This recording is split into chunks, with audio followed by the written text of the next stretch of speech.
What happened then, no one knows.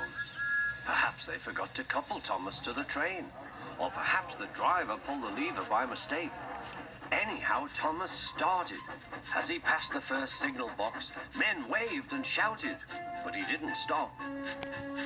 They're waving because I'm such a splendid engine, he thought importantly.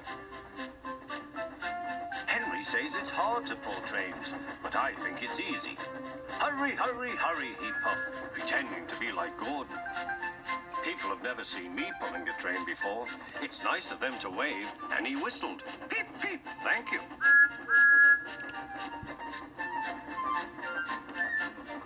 Then he came to a signal at danger.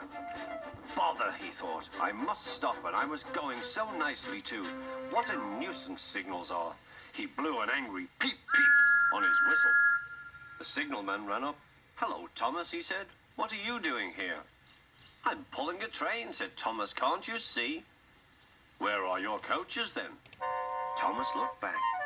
Why, bless me, he said, if we haven't left them behind. Yes, said the signalman. You'd better go back quickly and fetch them. Poor Thomas was so sad.